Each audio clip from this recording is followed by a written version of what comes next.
Hey y'all, hey, welcome back to the channel. Today we are making 70 candles. Yes, y'all, 70 candles for wedding favors, and I'm so thrilled. This is the vessel that we're going to be using. It is a 3-ounce gold tin with a screw-on lid. It is about 2 inches, 2.5 inches in diameter, I believe, and I got these off of Amazon. Very affordable. I needed 70, and I was fortunate enough to find a seller that sold them in a box of 72. So I put down some parchment paper. I like to put parchment paper on my table whenever I make candles because it makes cleanup easy. And as you can see, I'm just preparing the tins. I'm unscrewing the tops, putting them on the table on top of the parchment paper in a way that'll be easy for me to navigate them. These tins are really pretty, very classic, and I think they're gonna make great, they're gonna look good at the wedding tables. And so a part of prepping your candle vessels is cleaning out any debris or excess dirt from the bottom of your tins before you adhere your wick stickers. Now, if you don't do this step, I highly recommend that you do it because this just increases the adhesion of your wick to your tin. And so, you know, having an extra layer of dirt or debris on your tins can cause your wicks to lift off after you pour the hot wax, and we don't want that. Okay, so I went and got my wick stickers and my wicks. I'll be using HTP 83 wicks from Hive and Honey. I will leave a link to Hive and Honey in my description box. I'm going to be using wick stickers. I believe I got this ginormous roll of wick stickers from Candle Science. I'm almost positive I brought them a while ago. So yeah, let's go ahead and start wicking these tins. As you can see, my little method here is I take off a few of the wick stickers, I stick them to myself, and then that just kind of helps my process go faster. So when I'm making like a large order of candles, I like to do everything in batches. So, you know, as you can see, I started out by laying all my vessels out, cleaning all of my vessels so that that step was completed. Then after I do that, then I will wick all of my vessels. And so I don't proceed to the next step of my candle making process until I have completed that initial step for all of my candle vessels. I hope I'm making sense. It just makes sure what am I talking about, y'all? I can't talk. It just helps me to make sure that I don't miss a step, that I don't miss something that's important in the candle making process, because oftentimes if you miss a step, that's it. You can't go back and redo it. It's ruined and you have to start all over. And for me, in this case, I had just enough vessels, just enough wicks to do what I needed to do. So I wanted to make sure that I minimized the possibility of making mistakes as much as possible. So I'm placing the wick stickers on the bottom of the wicks, and I'm putting one wick in each tin. And so this is what I'm going to use to place the wicks. You don't need nothing like this. You can definitely freehand it, but I'm using a pen that I took apart, took the ink tube out, and I'm just using it to place my wick. So as you can see, I just thread a wick in there. I hold and pull the wick taut, make sure it's tight. Take off the piece of paper on the bottom of the wick sticker, and then I just use that to put the wick into the center of the jar. Real simple. Again, you don't need to do this. I just find it helps me to be more accurate and more efficient. And then after you place that wick sticker, you want to make sure you press it down really good. Okay, this is your only chance to make sure that that wick is in there super tight. So you want to make sure that you don't just press the wick in with the little pen, or don't just lay it in your vessel, but you want to make sure you go back and you press it in like you see me doing. I do that with every single wick. As you can see, I'm either using my hands or I'm using the pen. This is also really important for the sake of safety as well. You don't want your wicks detaching and floating around in the candle. That's just not a good look, and it's not safe. It doesn't make you as a maker look good, and it does not look good for your product. So make sure that you adhere those wicks nice and secure. Okay.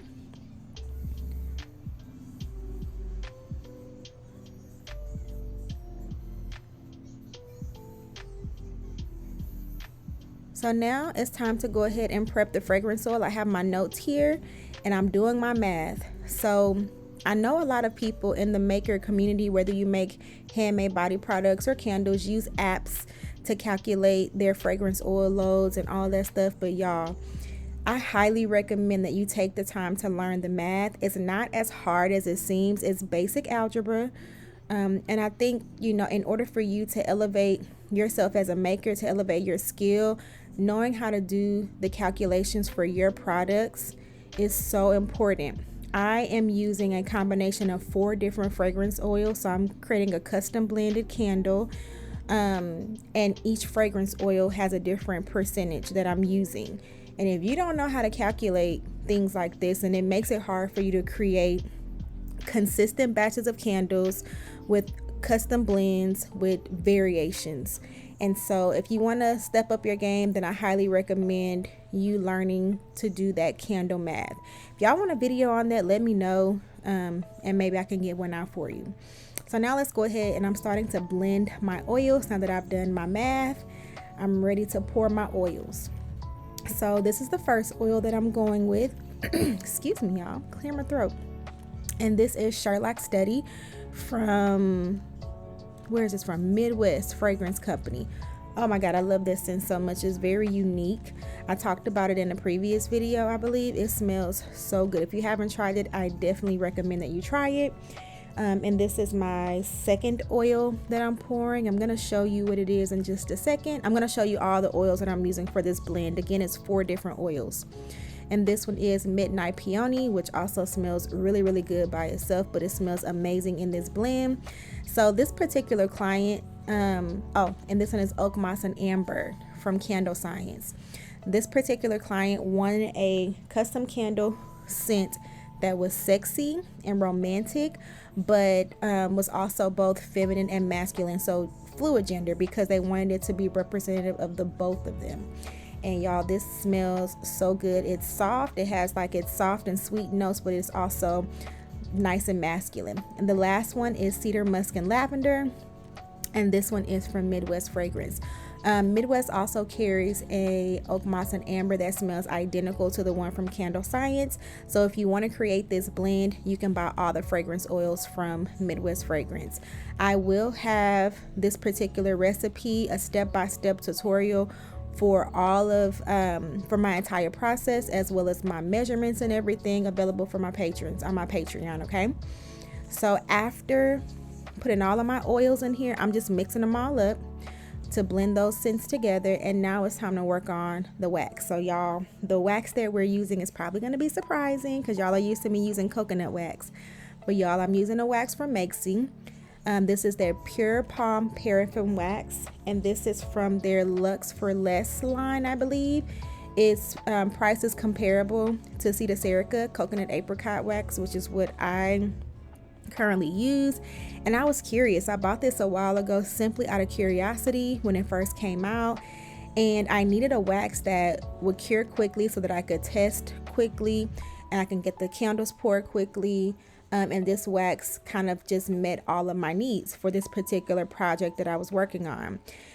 So yeah, as you can see, there's some chunks missing because I was testing.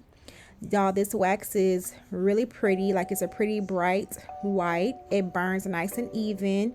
I'm using an 8% fragrance load in this wax because that's how this wax throws, y'all. It holds fragrance well and it throws fragrance well.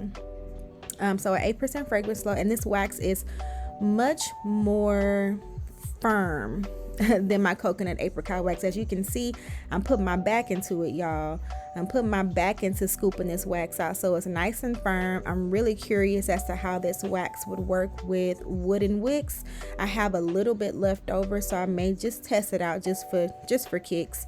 The wax is a nice wax. I think if you're looking for something new and different, I think this wax is worth trying. I was very happy with it, and it fit what I needed it for at this time. So I'm gonna melt this wax directly on my hot plate, and as you can see, this pitcher is full all the way up to the top.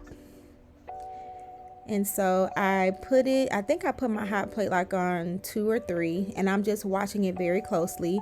You're gonna need a thermometer for this. I prefer not to use those thermometer guns, the infrared guns. I like to use thermometers like this, probe thermometers that you can put directly into the wax so that you can get a more accurate reading. For this wax, I heated it up to 195 degrees. Once it was at 195 degrees, I poured my fragrance oil in immediately, and I stirred for between 1 to 2 minutes. I stirred it really, really well. And then after that, you'll see in a second, I transferred the wax into like the little piston funnel, and then went ahead and poured my candles immediately. So yeah, if you don't have one of these, you need one, because it definitely makes candle making neater, less mess. It's efficient. I just like it. It just makes the process easier. They're very affordable. I'll also have these linked in my Amazon storefront down below. And my baby is waking up, so yeah, that's what you hear in the background.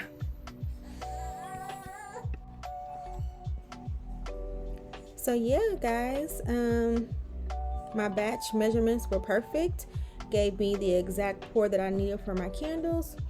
And yeah, we did it, y'all. We got her done. Hey, you guys, it is the next day. And yes, I know, looking really busted here. Got on an old t-shirt, hair not done, had me a cup of coffee, and I'm up trying to finish these candles and perfumes and body sprays. So I did pour all 70 candles last night, so I'm proud of myself for that. Here is the rest of the other batch. So I need to take the wick clips, or chip clips. That's really what they are. I need to take the chip clips off of those. I have a couple over here that have some imperfections due to my errors. So over pouring, I over poured all of these. So I'm gonna take a heat gun to them and get them all smoothed out, and then I'll trim the wicks.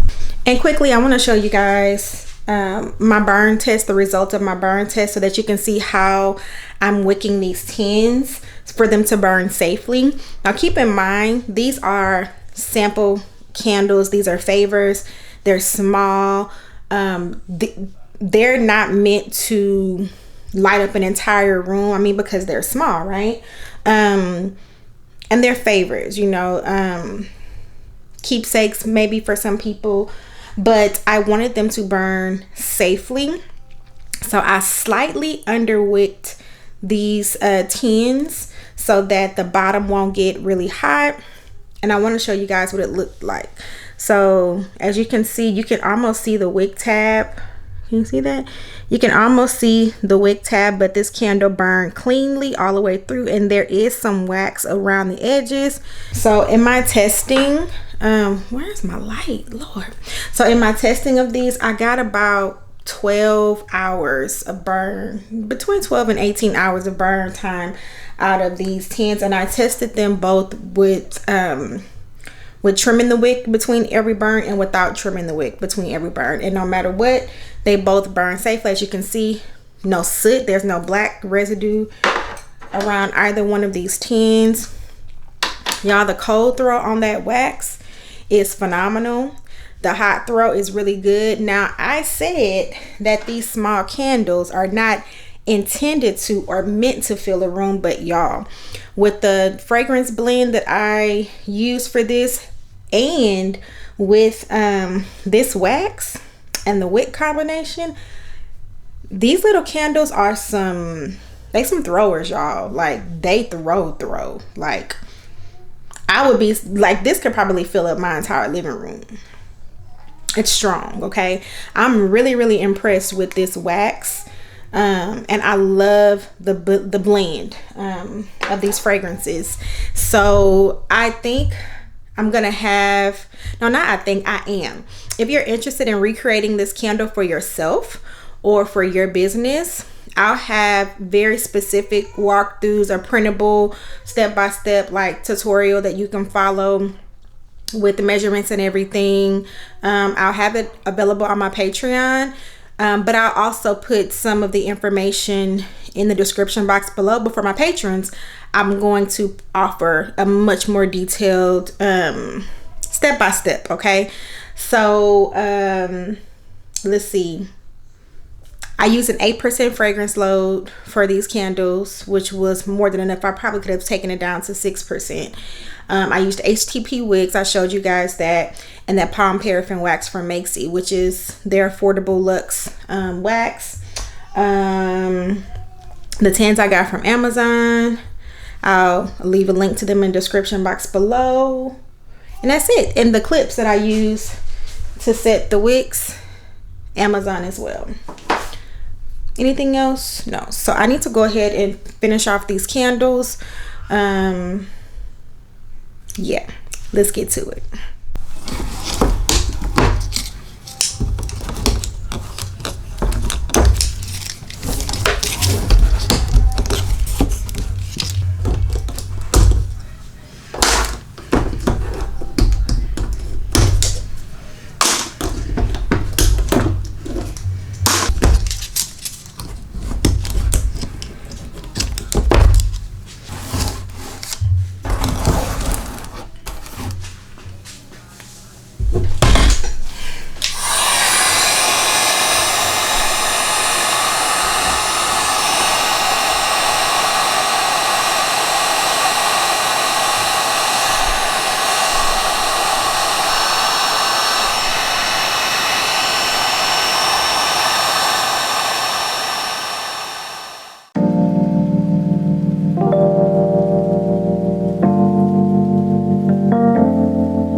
Alright guys, let's get into how I print my labels.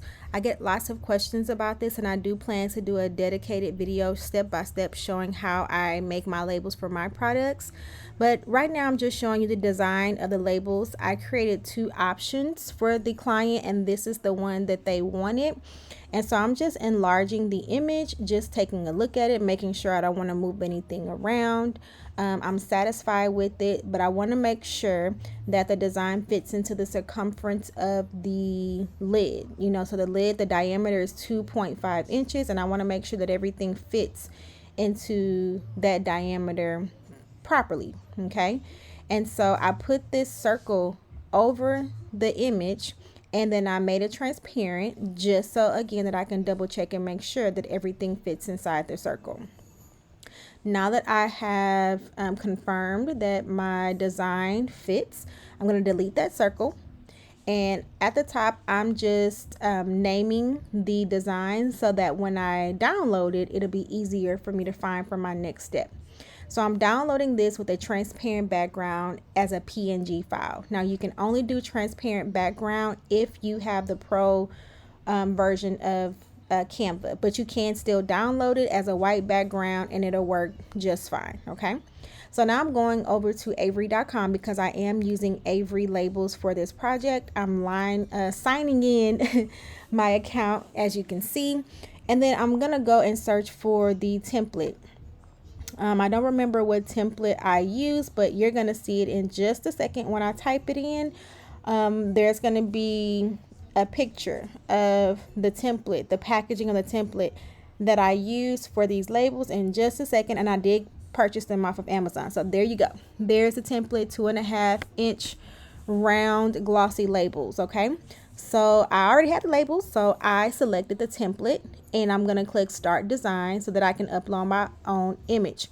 You want to click on the blank circle. Okay, now if you're not a newbie, then this information is probably not helpful to you, but if you're new to this and you're just trying to figure it out, I hope that this is helpful. Okay, so now you want to pick your file. Okay, so you want to upload your own image and you want to go and find the design that you created on Canva.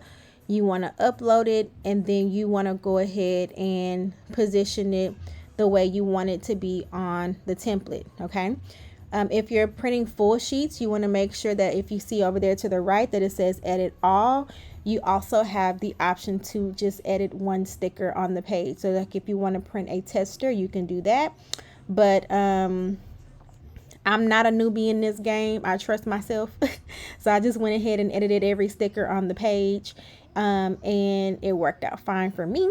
But I'm placing the image, but yeah, you may want to like print a tester just to make sure that it prints the way you want it to print, especially if you're going outside of those like red lines. Okay, I always like to zoom in my design just to make sure that it's looking the way I want it to look on the template. Okay, this is where I feel like a lot of people mess up. I think some people just print directly from the screen, but I like to download and save the PDF. So I click open PDF and then I go to Adobe Reader and then I find the file within Adobe Reader and I open it up inside of the Adobe Reader app. You want to make sure that when you look at your printer dialog that it's set to actual size. If you put it on any other size, and it's not going to properly fit your template and it will be out of alignment. As you can see, I printed my labels. Everything is properly aligned the way I want it to be. I'm happy with it. And we're about to go put these labels on these candles so we can go ahead and finish up.